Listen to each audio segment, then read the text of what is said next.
how's it going, everyone? David here, and welcome to another reaction. This episode, we are diving into Teen Wolf Season 3, Episode number 5, called Frayed. Hopefully, you've been enjoying the series. Hopefully, you are having a wonderful day. Don't forget to like, comment, subscribe. Head on over to Patreon for the full, uncut, unedited reactions over there. Episodes extra early over there as well. With that being said, a little recap real quick. One thing I want to say for sure before we jump into this episode is just how awesome the villains have, for the most part, been throughout all 3 seasons. First season with, the Argents being kind of sort of the big problem, also Peter. And then we had in season 2 with, still technically the Argents in a sense with Gerard and the Kanama.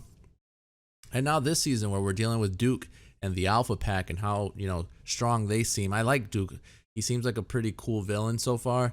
And so the fact that he's going to have someone do his dirty work for him to get rid of his, threat, and which I'm thinking Scott. I think he's going to try to control Derek to get rid of Scott. And pretty much it's been a fun season so far. So I'm definitely looking forward to this episode in particular. I think it's going to be a really good one. But with that being said, buckle your seatbelts. Let's ride. Back to your sheet. Back to your sheet. Back to your sheet. Stop thinking about it, man.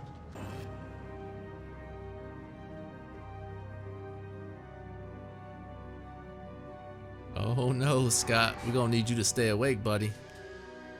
It's ridiculous, absurd. Perfect. Okay, next word. Duroc. Duroc. Noun. Ha ha ha, We Duroc. have to talk about it. We had to. There's safety in numbers. Yeah, well, there's also death in numbers, okay? It's called a massacre. You think this is gonna be? Carnage. No, he's not. No, he isn't. Plus, they have some serious advantages like superhuman strength. You're pretty strong and I can handle you. Tell him. Me? Tell him, Allison. You don't think I'd... I'm not entirely sure that would turn me on. If I was either party, you're not just gonna swing at me and I'm gonna be like, oh yeah, I want you. Heck no. And they should scare you too. As much as I hate to say something like this, I kind of want Allison to go out. Right. So the bus scene is what was currently happening. Oh, that looked really bad. Again, car sick. How do you even get on the bus? Damn it, Jared. Look at me. Is he gonna do something? Too many people. I would be talking so much shit under my breath just because I know he could hear me. Come up with something that doesn't involve killing everyone. Sometimes you got to, man. Sometimes you got to. So we lose them. We know where they're headed. You didn't see what happened. Dude, they keep talking about the flashback. Let's just stay there. Is that better? Not really. Yo. What? Oh, and we're sitting in traffic? That's a big no-no. I'm not like you. I don't I kill. like to kill people. I knew it. Not yet. At some point, Situations Scott, at some come point. about. Situations where you realize the only way to protect one person is to kill another. Is this where he rules Derek dead? Come on. Oh, I mean, that is pretty far. That's a pretty good fall. Which one?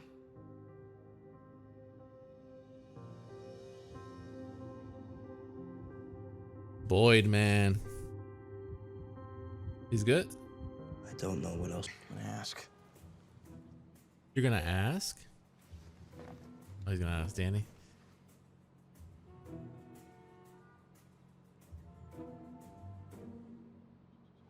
Come on, Danny.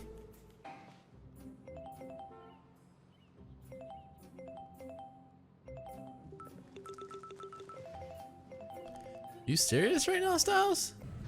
I suggest you leave. Don't make me insist. Yo, Deaton is a step ahead of everyone all the time. I love his If office. he died, I'm an empathetic vomiter. You throw up, I'm gonna throw up right back on you, and it will be profoundly. Please don't talk about throwing up. It's not good.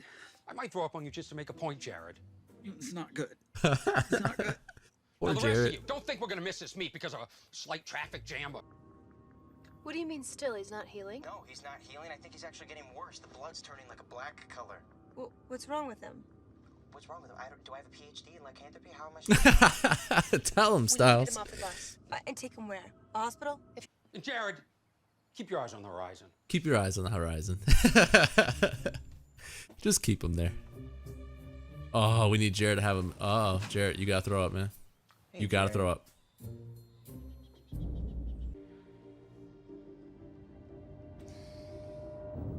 I would have went a whole completely different route. Allison, do what you gotta do. Get his mind off of Derek's death. Oh wow. Okay. How do we approach a situation like this? Allison! Dude, this is crazy. I think while Deaton's working on Ennis, I think for sure Duke's working on Derek. I could be wrong. I could be wrong. Scott? Oh, so they went back for his body. We're just gonna talk to him. Try to reason with him. Oh, they went to go talk to Duke? On his own.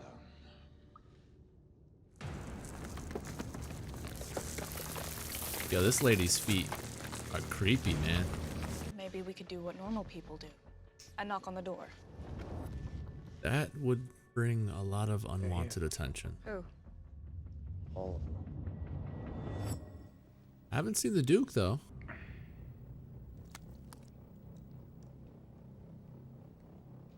If I'm Deaton, I'm like, have overestimated his odds. you kidding me, dude? Take his body then. If that's the case, take his body.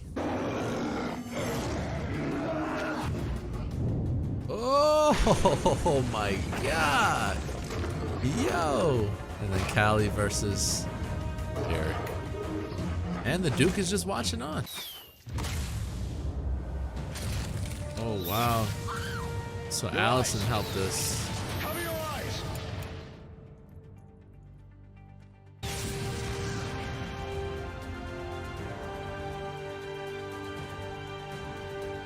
I like Allison a lot. I just don't like her and Scott. I don't hate them together. I just don't like them together.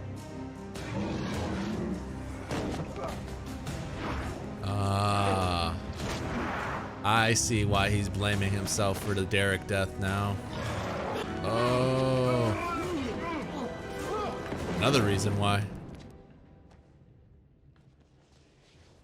Derek's not dead, buddy. Thanks for not listening.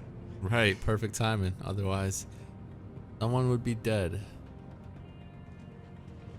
Apart from Derek. Interesting. Asking for help. Or not.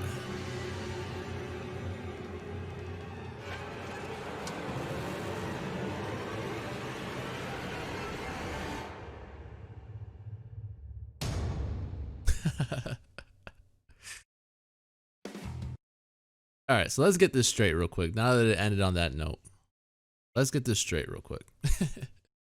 Of all people that Derek could have gone to ask for help when he's alive, he went to Miss Blake?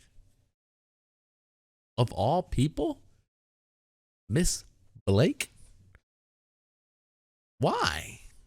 The only thing I can think of is that maybe he's trying to protect his pack, protect Scott and them. He doesn't want them to think that he's still alive.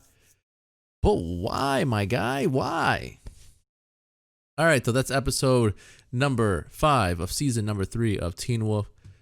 I looked up the word frayed because I didn't know exactly what frayed meant, and vocabulary wise, I am not the best at. And so when I looked it up, it says an unraveled or worn at the edge. So what I'm assuming is it's wordplay again. happening at its finest, because it's talking about the needle that clearly Allison couldn't thread because she was so, you know what I mean, freaked and panicked and, you know, so emotional the entire time. But I think it's also just speaking on how literally everything was unraveled in this episode, where I love the format in which they went in. I think it flowed very well. Just the fact that we, you know, the entire time we were doing flashbacks, we were heading to a destination. And so I think what we'll do in this, we were heading to a meet or whatever with Coach Bobby. I think what will happen is that we'll get to that meet, I would assume at least, or we'll actually get a reason as to why. I can't tell the twins apart. I don't know which one's which. I know one's Aiden, the other one's, who knows what the other one's name is. It's something with an E, I thought, unless I'm thinking of Ennis. Hold on. My apologies. There's just so many damn characters in this show. So many characters. All right. And we get to the point where someone's fighting him. All right. Bam. Ethan. All right. So it is an E. All right. I knew it was something with an E. All right. So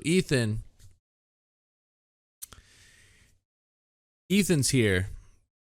We get to, I think we're going to get to a point in the next episode, unless they're just going to kind of brush it away, where we figure out what message is he waiting on? What is he, you know what I mean, trying, or what is he waiting for? And is it going to be a message that tells him to attack? Is it going to be a message that tells him, you know, how Ennis is doing, or, you know what I'm saying? So Danny did mention that someone was sick, and he was talking about Ennis. So maybe that's the message that he was waiting on. That simply was the message he was waiting on. Now that I think about it, that is the message that he was waiting on. And so with Ennis being out of the picture now, and obviously it being because of Deucalion, he absorbed his power, right?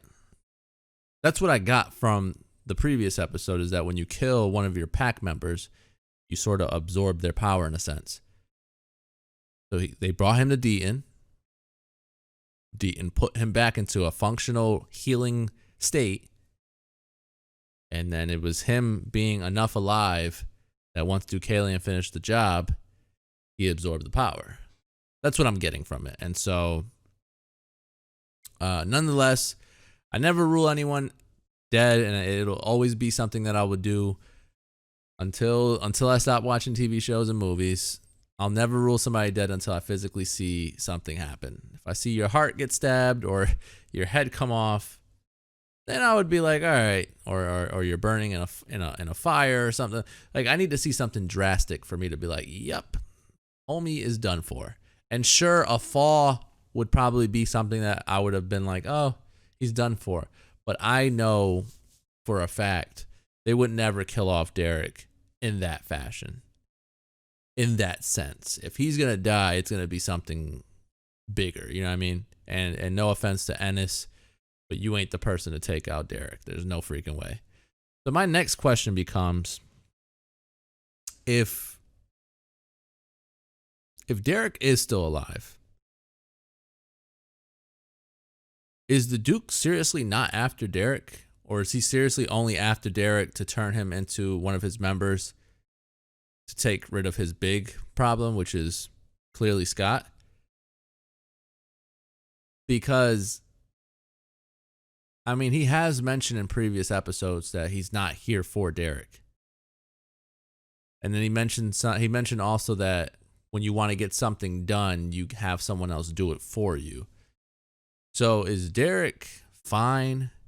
But is he going to be targeting Scott? You know what I mean? There's so many questions after this episode, which there usually are, but it was such a brilliant episode. It was just done so perfectly well. I enjoyed it throughout the entire episode. There was never a dull moment, and it just raises questions as to like what's next. Now we find out that at least I found out that Deaton and what's her name? Miss Morel. There we go. Miss Morel and Deaton are siblings of some sort, or at least she mentioned like this isn't the time to be big brother. But that's crazy. That's crazy. And I wonder if the other pack members knew what Duke was doing, or did they just assume that he was past, you know, anything that Deaton could have brought him back. I don't know. It's interesting though. It's interesting, but definitely a really great episode. I had way too much fun watching this one. Like I said, the flashbacks were amazing. The bus scenes and trying to prevent people from doing something they were going to regret. I like the fact that Isaac sort of that Scott sort of has this control over Isaac and Boyd for the most part, where I mean up to now he's not their alpha, but you could definitely see signs that that's the route we're going at some point.